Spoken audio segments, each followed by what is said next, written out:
दोस्तों, किसी भी इंसान को हिचकी आना एक सामान्य सी बात है। बड़े बुजुर्गों का कहना है कि जब भी हमें कोई याद करता है तो हिचकी आती है।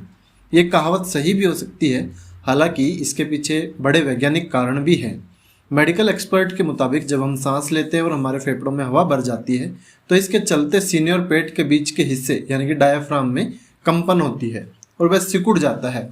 कई बार इस थरथराहट से सांस लेने का फ्लो टूट जाता है और हिचकी आने लगती है।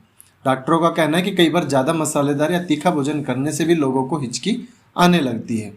जब भी हिचकी शुरू होती है तो गले से अजीब तरह की आवाज़ें आने लगती है। ये आवाज़ें हमारे वोकल कॉर्ड से जुड़ी होती है। दरअसल डायफ्राम के सिकुड़ जाने से वोकल कॉर्ड कुछ क्षणों के लिए बंद हो जाता है, जिसके चलते मुंह से हिचकी की ध्वनि निकलने लगती है। इसके चलते हमें परेशानी भी हो सकती है। ऐसे में आज की वीडियो में मैं आपको बताऊंगा कुछ ऐसे आसानियों और घरेलू उपाय जिनको आप अपना कर हिचकियों से राहत पा सकते हैं। सबसे पहले दोस्तों, हिचकी को रोकने के लिए आप एक गिलास में ठंडा बर्फ का पानी लें और लगातार 9-10 घूंट पिए। इससे डायफ्राम की ऐंठन खत्म हो जाएगी और हिचकी आनी बंद हो जाएगी। हिचकी आने पर एक पेपर बैग में धीरे से और गहरी सांस ले, फिर धीरे धीरे सांसों के जरिए बैग को फुलाएं।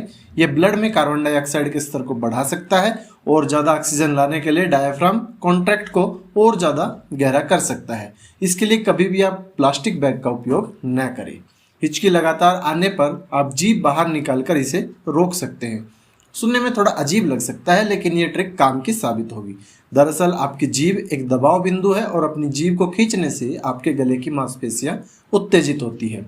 हिचकियों को रोकने के लिए आप कुछ देर तक अपनी सांस भी रोकें। इससे आपके शरीर में कार्बन डाइऑक्साइड इफेक्टिव रूप से बनी रहती है और डायफ्राम की ऐंठन को खत्म करने में मदद करती है और इससे हिचकियां रोकी जा सकती है। अगर आपके पास पेपर बैग नहीं है तो किसी आरामदायक जगह पर बैठ जाएं। अब अपने घुटनों को छाती पर लगाएं और उन्हें 2 मिनट के लिए वहीं पर रखें। घुटनों को खींचने से छाती संकुचित होती है, जिससे डायफ्राम की ऐंठन बंद हो जाती है।